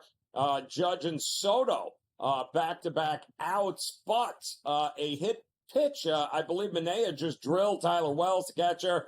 He is on first, and now Volpe is up. So still 1-0 Yankees in this one here. We've got no score. Shocker, really, in the top of the fourth between the Orioles and the Marlins. This is a big game because Chase McDermott is the big rookie and future fireballer for the Orioles. They called him up tonight to take on the Marlins in Miami. So far, so good in that one. Also, Tigers remain 1-0 over the Guardians here. All right, so we do have, and by the way, a Vladdy Guerrero RBI single. We should tell you that as the Zach Eflin getting beat up here a little bit in this early going against the Toronto Blue Jays. They do have a run on the board, and now 4 runs against Mitchell Parker, and now the Padres are up 4-3 against the Nats. Wow. Talk about the over in a big way here. 4-3. We're just in the top of the second inning in that one. So that will be a fun one. We did yesterday, by the way, if you guys didn't see it, Paul Skeens. It was Paul Skeens Day. And the Cardinals apparently were having none of it. They could care less about it. So Skeens, unfortunately, wasn't able to get it done yesterday. But that doesn't mean he's not going to be able to take down some of the awards coming up at season's end. And I thought the Paul Skeens regular season strikeouts was an interesting market right here because you can certainly ladder it depending on where you think he can go. He did not get the win yesterday, but he did, of course, I think, still fan 8 Cardinals there along the lines. The kid is something unreal. The only question that I have with him is, will he pitch long enough to get over the 200 strikeouts on the season? And if you look here was the ladder, and we were telling you about over 150, plus 175, over 175 rather, at plus 140, or can he get 200 or more strikeouts at 5-1? The problem with that is, how long is he going to pitch? How much, how much further are we going to see him when it's all said and done? I do believe the regular season will end in, right around September there. So will we see enough of Paul Skeens next month if the Pirates are involved in a possible wild card spot? And will they push it? A lot of this all depends on whether or not they are going to continue to try to pretend like they are actually playing for some sort of championship of sorts. We all know better than that with this organization, but it would certainly be a lot of fun to see him last couple of weeks in the season out on the mound, looking for his 200th strikeout or more. That'll be a good time to see. I don't think he's going to be available for the Cy Young. Again, they didn't call him up until mid-May. Chris Sale has been lights out, which is why he is your favorite. Zach Wheeler also a close second on that one. Skeens, and I'll go back to it. I'm going to tie up money back in Skeens. I don't think the Cy Young is the market to look at him in, just simply because there's no guarantee that he's going to be pitching the last couple of weeks of August into September. So I'd be weary on that, but Chris Sale certainly worthy. In fact, he was supposed to be on the mound here tonight in Game 2 of that doubleheader against the Reds, but it was postponed, and we'll let you know as soon as we hear whether or not or when that game is going to be made up, and when will we see Chris Sale back on the mound there. Aaron Judge, a ground out to shortstop in his first at-bat here. We're going to see whether or not he can actually win a triple crown. We'll have more on that. He is very much in the thick of home runs, batting average, RBIs, leading the American League in all. It's been a hot minute since we've seen a triple crown winner. Could Aaron Judge do that? We'll talk more about it when Game Time Decisions continues here on the Grid.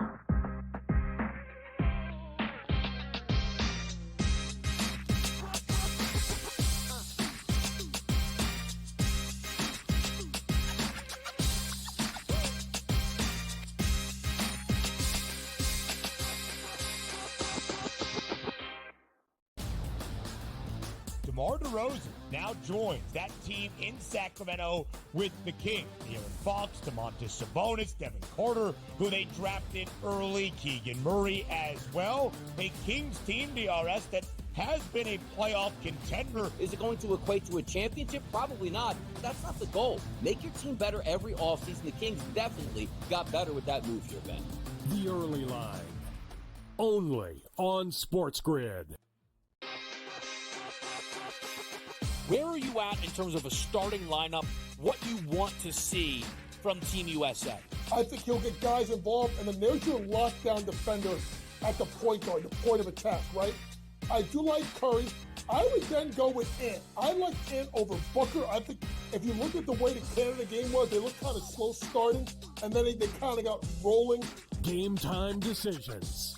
Only on SportsGrid.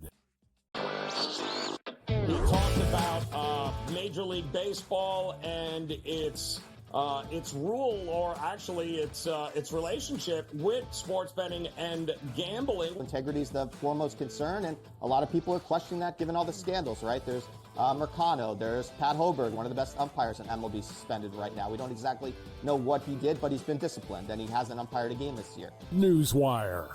Only on SportsGrid. If this wind, like we have out of the Northwest, was here all week, it would be insane watching these guys play in it. But it's going to be a southwest wind, which makes it a little easier as far as the direction of the wind. And the guys will have it a little bit of a break on the back nine. But it is such a fun golf course, one that I really do think tests every single aspect of your game.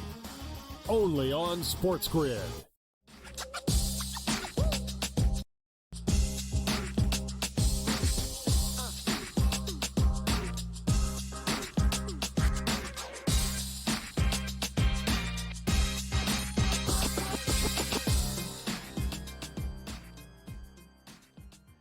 All right, welcome back in. Game Time Decisions here on the SportsGrid Network. I'm Joe Raineri, keeping our eye on the diamond here. Plenty of Major League Baseball action off and running. Padres still up 4-3. What a big comeback there so far. Top of the, or bottom of the second inning, rather. We've already got 7 runs in that one there.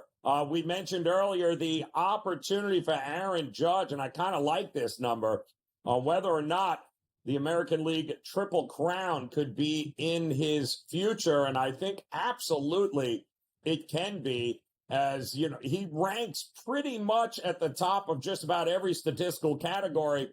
Home runs, RBIs, batting average would be your Triple Crown. And at plus 9-1, I like his chances. I like his chances more than I like Shohei Ohtani's chances of doing it in the National League. As that number also is pretty interesting here. It's just a little bit more than what Judge is. And listen, we don't get Triple Crown winners very much anymore, simply because we don't have the guys hitting for average like we used to. And this is that would be a pretty special accomplishment here. Could you imagine? And I don't know if there's a prop on this, but could you imagine Ohtani and Judge get the Triple Crown for the American and National League? That would be something else if that could happen. Very much, though, in the hunt, both of those guys are, as they play out the remainder of the second half. Also, the home run props are still rolling in at pretty decent prices for Aaron Judge. Will he hit 60 plus regular season home runs? That's still a pretty good number at plus 240. And how about over 63 or more regular season home runs? Almost 5-1 there. If I played one, I'd play them both in that spot there, as it is certainly feasible to think Aaron Judge, who hit, I believe, the most home runs in Yankee franchise history in the first half of the season there. I don't see why he can't get an extra 30 by the time it is all said and done. So I've got him pegged for 64 at this point. So I've already bet both over the 60.5 and the over 63.5. So, but I'm telling you, got me in. Now I'm interesting myself now to see if maybe we can get Ohtani is a Triple Crown winner in the National League and Judge in the American League, and then just fold the league because we have figured it out. What we haven't figured out is the golf here, because what do we do now that the final major is all finished? That's right. We do have a tournament coming up this week, the 3M Championship, and we got Olympics. And nobody knows it better than Brady Cannon stepping in, joining us here on this Wednesday. And Brady, it was uneventful ending, to say the least, unless, of course, your name is Xander Schauffele. And, boy, if we rewound the tape to back when the season started on the PGA Tour, we kept telling everyone, friends don't let friends bet Xander Schauffele. Isn't it amazing how you win one, you get that first one, and then he looks like a totally different guy on Sundays now, doesn't he, Brady? That confidence, he looks like a totally different dude. He, no doubt about it, Joe. And I'm kicking myself because, I took a stab with Rory and I played Fleetwood and Morikawa. And, Morikawa, he did his usual thing. He showed up and he was very competitive. But, I didn't land on Schauffele. He came up, in flying colors on all my numbers and everything. But I was like, is this guy going to win again? Gosh, I guess so. Shane Lowry was one of the guys I landed on, and I knew I was in trouble when he had the 36-hole lead. I said, he's not going to go wire to wire. And I had some opportunities to bet Xander in game. I was traveling. I was really kind of stuck without an option to get to the window. So that was frustrating. But, boy, yeah, this guy, nobody really lost the Open, Joe. You look at Shane Lowry, shot 77 on Saturday. Scotty Scheffler called it the hardest 9 holes he'll ever play. The weather turned on a dime on Saturday afternoon, late, unexpectedly. And the guys that teed off the latest really got burned by it. But then you fast forward to Sunday. Lowry played well. Billy Horschel didn't blow it. Justin Rose didn't blow it. Xander went out and beat everybody. And the hardest back 9, in that we've seen for, all season maybe. Yeah. Xander played that back 9 4 under. He birdied the 11th hole, which nobody had birdied all week. He just looked like a steely customer, and no one, so even if Lowry shoots 73 or 74 on Saturday instead of 77, I still don't think he wins. Xander got it to 9. Nope. So hats off to him. And now, who's the player of the year? Is it Scotty Scheffler with a Masters victory and 6 total wins, or is it Xander with 2 majors? You can't bet on that, but you can bet on who will be the FedEx Cup champion. And I think Xander's a good bet because nobody is better at East Lake Golf Club in Atlanta, where they play the Tour Championship, than Schauffele. So, he's a horse for that course.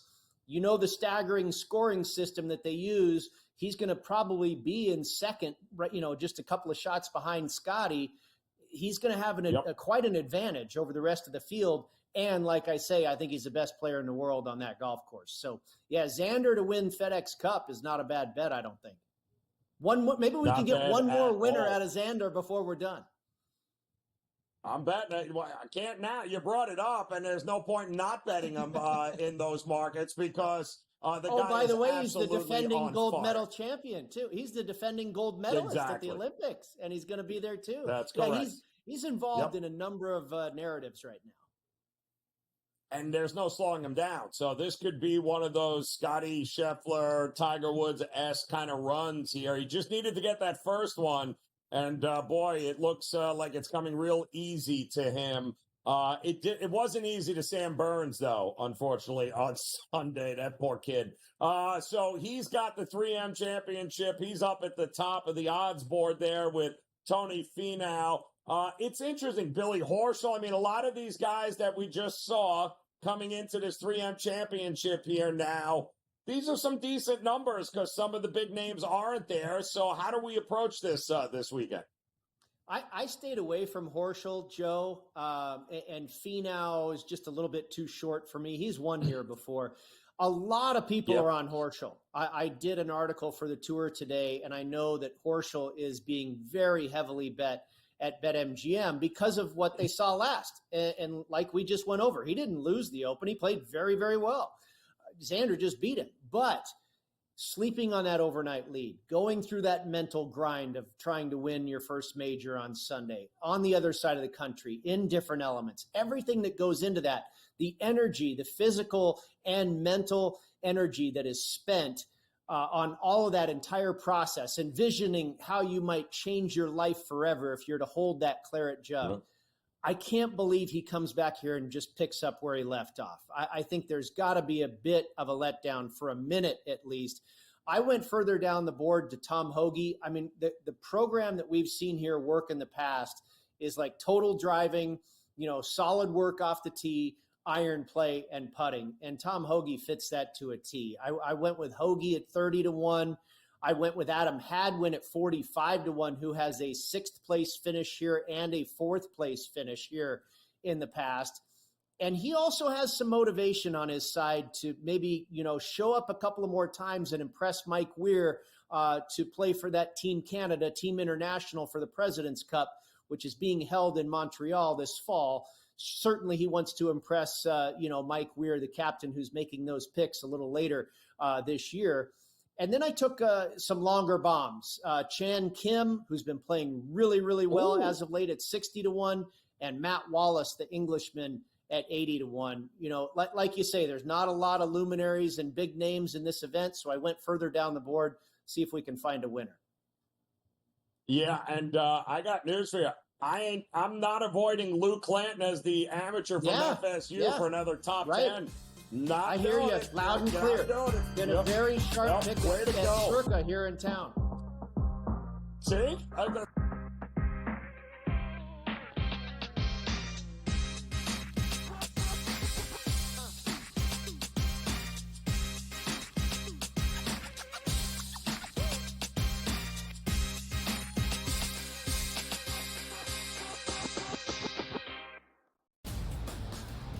DeMar DeRozan now joins that team in Sacramento with the Kings. De'Aaron Fox, Domantas Sabonis, Devin Carter, who they drafted early, Keegan Murray as well. A Kings team, DRS, that has been a playoff contender. Is it going to equate to a championship? Probably not. That's not the goal. Make your team better every offseason. The Kings definitely got better with that move here, Ben. The early line. Only on SportsGrid. Where are you at in terms of a starting lineup? What you want to see from Team USA? I think he'll get guys involved, and then there's your lockdown defender at the point guard, the point of attack, right? I do like Curry. I would then go with Ant. I like Ant over Booker. I think if you look at the way the Canada game was, they looked kind of slow starting, and then they kind of got rolling. Game Time Decisions. Only on SportsGrid. We talked about Major League Baseball and its rule, or actually its relationship with sports betting and gambling. Integrity is the foremost concern, and a lot of people are questioning that given all the scandals, right? There's Mercano, there's Pat Hoberg, one of the best umpires in MLB, suspended right now. We don't exactly know what he did, but he's been disciplined, and he hasn't umpired a game this year. Newswire. Only on SportsGrid. If this wind like we have out of the Northwest was here all week, it would be insane watching these guys play. And if it's going to be a southwest wind, which makes it a little easier as far as the direction of the wind, the guys will have it a little bit of a break on the back nine. But it is such a fun golf course, one that I really do think tests every single aspect of your game. Only on SportsGrid.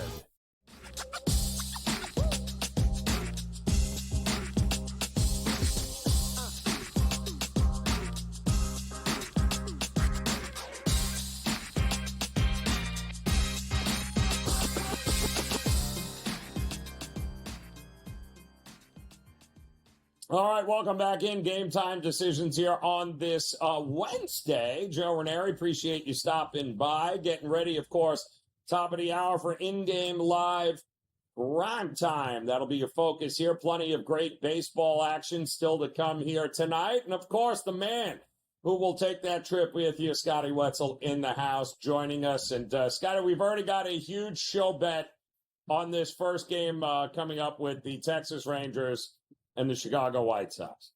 We had Joe Madden on earlier. I was trying to explain when you have 18 starts with the White Sox and they've only won 2 of those 18 games. There is I'm looking for the alt market. I'm laying 2 runs with the Rangers. I don't care. If the White Sox win, I will have to buy a Chris Flexen White Sox jersey. Are you in agreement with Joe Madden, or do you think maybe we're safe with the Rangers in this one?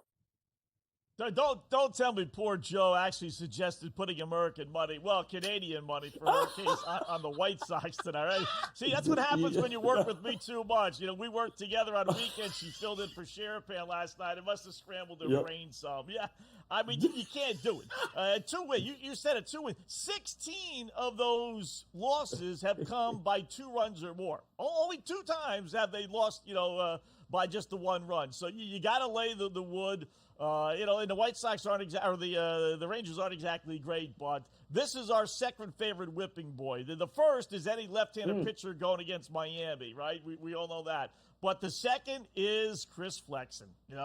Why the White Sox continue to put him in there, I don't know. But I guess they got nobody else. What are they going to do? It's not like they got a bunch of relievers, right? So, but you know what I'm going to do? I'm going to kind of go against the grain here, Joe, in that we're going to bet Texas. We're going to lay the 1.5, but we are going to go over Chris Flexen out, which I know on the surface makes no sense. Why would we do that? Well, his number's only 16.5, which equates to 5 1/3 innings, right? So we need to get him to 5 2/3 innings.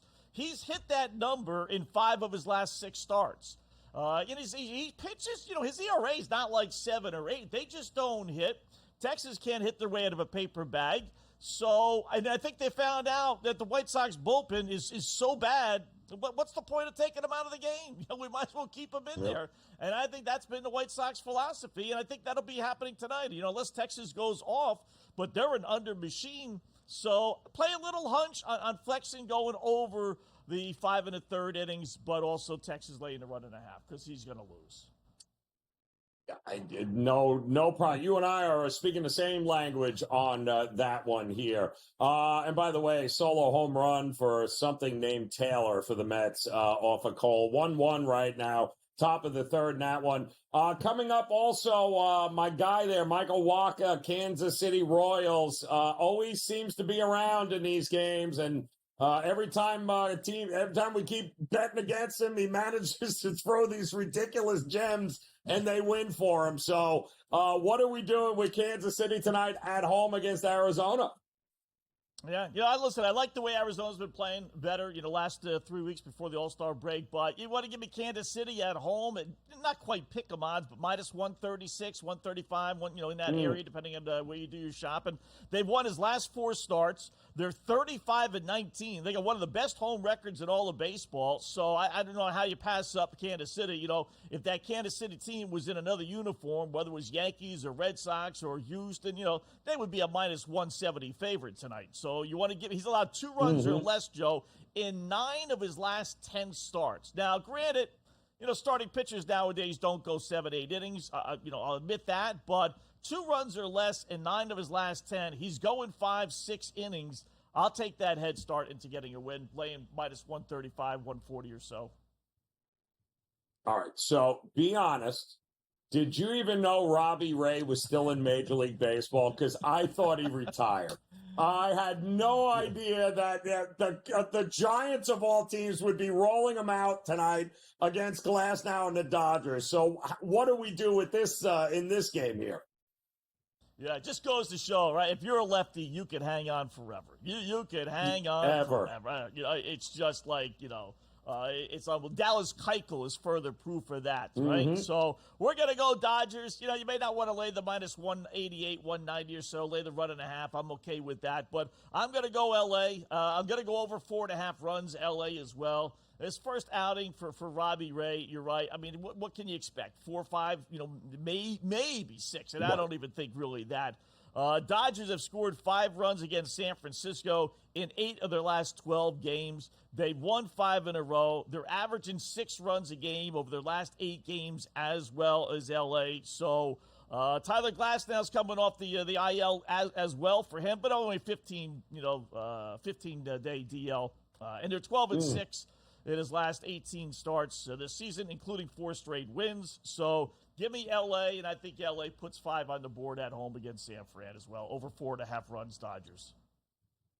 All right, I love this. Now you've got one of the most wild and craziest parlays I think I've seen. Come on, lay it out for me here. I got my number 2 pencil. It's sharpened. Where am I going here, Wetzel? Is the eraser on that number 2 pad? That's the as long as the eraser is okay. So, long story short, right? We only had 1 game Sunday night, so I was looking Red Sox Yankees this past Sunday, right? Joe doing the Sunday show. And I saw a bet that I had never seen before, but I didn't really look, and that is, will both pitchers get a strikeout in the first inning? Turns out they do a lot of times, believe it or not. But I looked further, and they also offer a prop. Will there be 3 strikeouts in the first inning combined, obviously? Ooh. And the no is like minus between 2 and 3 to 1. So if you parlay 2, you get it down to basically even odds. And I'm like, 3 strikeouts out of 6 outs, that's a lot, right? So I'm trying this over the last couple of days. We're going to team Texas in the White Sox game under 3 strikeouts. It's 3 or less, under 3, along with Arizona and Kansas City. It does come out to minus 250. This is a rare case where you actually have to lay odds on a parlay. So I broke the number 2 pencil and the eraser's wiped out. So this is I'm gonna have to keep that graphic up so I can actually do it with a pen this time. Scotty Wetzel, appreciate it as always, man. You'll see him top of the hour in-game live prime time. We'll close it out next here on the grid.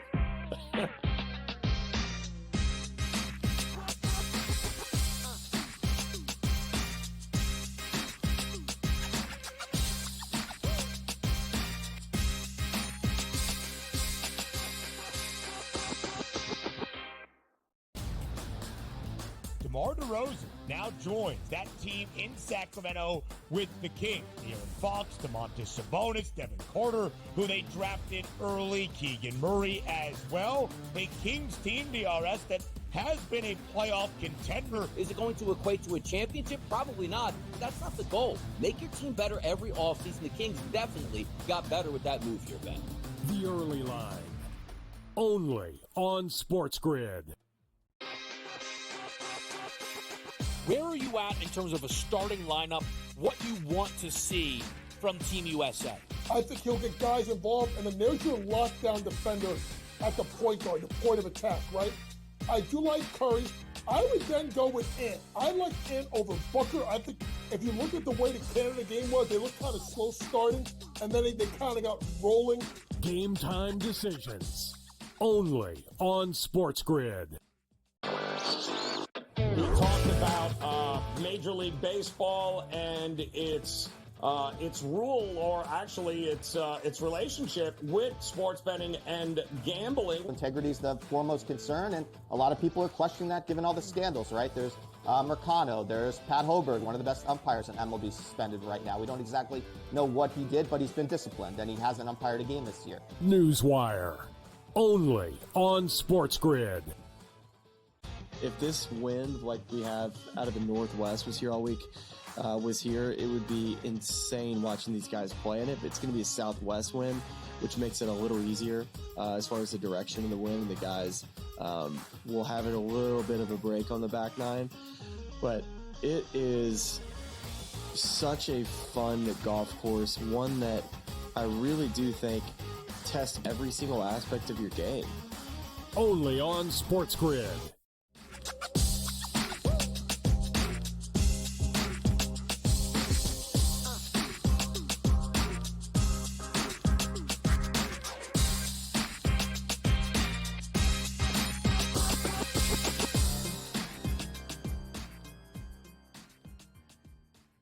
All right, welcome back in Game Time Decisions. My head is still spinning from that ridiculous, crazy Scott Wetzel parlay strikeout prop combo of 9 games. But the good news for you is that you'll get to hear him lay all of that out again coming up here at the top of the hour. He'll be taking over for in-game live prime time, and a lot going on here tonight, including a bunch of Major League Baseball games underway, and they're actually pretty good games right now. The shocker is got to be the Marlins, who just went up 3-0 here. A big 3 spot in the bottom of the 4th inning. They are beating the Orioles, who are being one hit by Eduardo Cabrera, who I don't think any of us saw having the ability to be able to do that. But that's exactly what he's doing against this Baltimore Orioles team. Game is in Miami.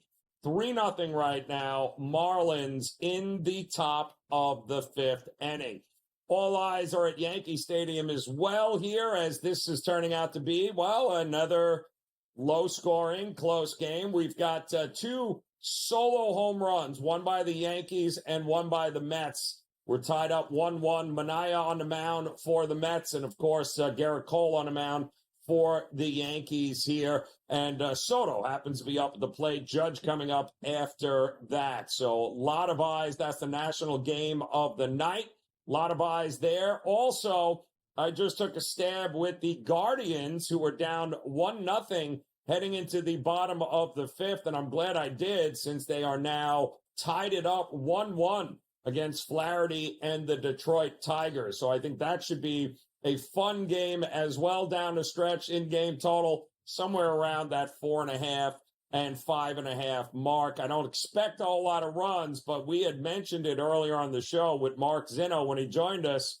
The Tigers need to be leading this game heading into the late innings, because if the Guardians do have the lead, that bullpen of theirs will have no problem preserving it against this Tigers lineup. A crazy game has erupted in the nation's capital. The Padres, who found themselves down 3-0 in the bottom of the 1st, have scored 6 runs. And that's where we are right now. 6-3 in the top of the 4th. And we've got another solo home run by the New York Yankees. And this time, Mr. Juan Soto has handled business, his 26th, I believe, of the season off of Minaya. So now it is 2-1 Yankees in that one. We do have a couple of games. Also, Toronto 2-0 over the Rays, as Zach Eflin on the mound for Tampa has given up a couple of runs early in this one, bottom of the 4th, and we are getting ready for the start of a couple of late-night games. One of them being in Kansas City at Kauffman Stadium there with the Royals in the rubber match. Michael Wacha on the mound for the Royals. Nelson on the mound for the Diamondbacks here. Two teams built very similar, although I give the edge to the bullpen for the Diamondbacks.